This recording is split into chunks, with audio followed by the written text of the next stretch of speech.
রোহান আর রিয়ার মধ্যে ঝগড়া হয়। রিয়া বাড়ি থেকে যাবার আগে ছোট্ট একটা ক্যামেরা বাড়িতে লুকিয়ে রেখে যায়। রিয়া না থাকায় তার স্বামী আর তার শাশুড়ি তাকে নিয়ে কী সব বলে। ঠিক তখনই রিমি চলে আসে আর রিমি রোহানকে নিয়ে বলে, দেখো আমি চলে এসেছি। এই কথাটি শুনে মহিলাটি বুঝতে পারে রিমিও তাদের পক্ষে আছে।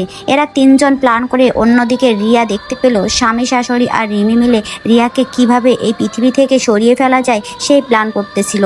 এরা তিনজন মিলে আরও চমকে যায়। তারা স্বামী তাকে প্রতিনিয়ত ক্যান্সারের ওষুধ খাওয়ায় রিয়াকে এই পৃথিবী থেকে সরিয়ে রিমিকে বিয়ে করাবে রোহানকে। রিয়া সব কিছু জেনে অবাক হয়ে যায় আর রেগে যায়, ছুটে যায় তার স্বামীর কাছে জিজ্ঞাসা করার জন্য কেন তার সাথে এমনটা করলো। ঠিক তখনই রিয়ার বান্ধবী তাকে পিছন থেকে যেতে নিষেধ করে আর তখন রিয়া দেখে তার নাক দিয়ে রক্তপাত হচ্ছে আর এটা দেখে রিয়া মাথা ঘুরিয়ে পড়ে যায়। অন্যদিকে তারা তিনজন মিলে রিয়াকে পৃথিবী থেকে কিভাবে সরিয়ে দেওয়া যায় সেটা প্ল্যান করতে থাকে।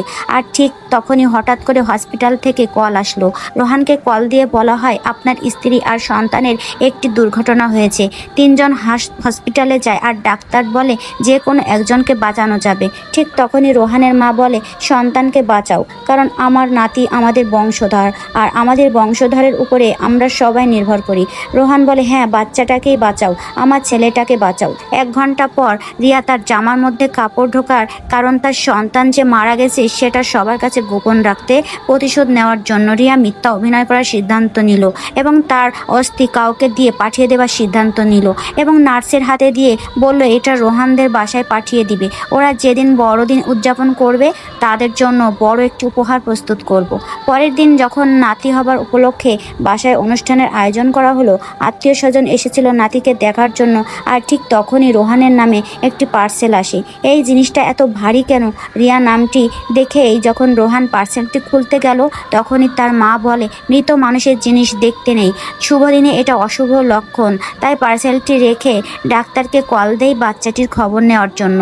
ডাক্তারের সঙ্গে তার মৃত বউ রিয়াও চলে আসে। রিয়াকে বলে তুমি মরনি? রিয়া বলে তুমি কি অবাক হয়ে গেলে নাকি হতাশ হয়ে গেলে? রোহান মুচকি হেসে বলে তুমি বেঁচে আছো এটা দেখেই তো আমি অনেক খুশি হয়ে গেছি। শাশুড়ি বলে তাড়াতাড়ি আমার নাতিকে দেখাও। রিয়া বলে এখন বাচ্চাটিকে দেখানো যাবে না, কারণ বাচ্চাটি দুর্বল, এত ধকল বাচ্চাটি সহ্য করতে পারবে না।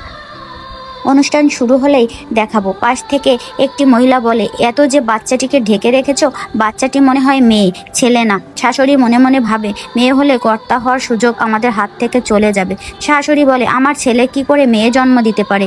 ছেলে না মেয়ে এটা একটু পরেই দেখা যাবে। চাচাতো ভাই বলে বাচ্চা ভাইটি আমার সাথে কি করে খেলবে? রোহান বলে কেন? বাচ্চাটি বলে ভাইয়া তো কার্টুনের মধ্যে বন্ধ করা আছে, ওইখানে থাকলে ভাইয়া আমার সাথে খেলবে কি করে? রোহান বলে কি বলছো এসব? তখনই রোহান আর রোহানের মা কার্টুনের কাছে যায় আর অন্যদিকে রিয়া যেটা সাজিয়ে এনেছিল সেটাও সবার সামনে প্রকাশ করে দেয়। আর এটা দেখে সবাই হতবাক হয়ে গেল। শাশুড়ি বলে আমার নাতি কোথায়? আমার নাতিকে দাও। ঠিক তখনই রিয়া বলে আপনার নাতি ওইখানে।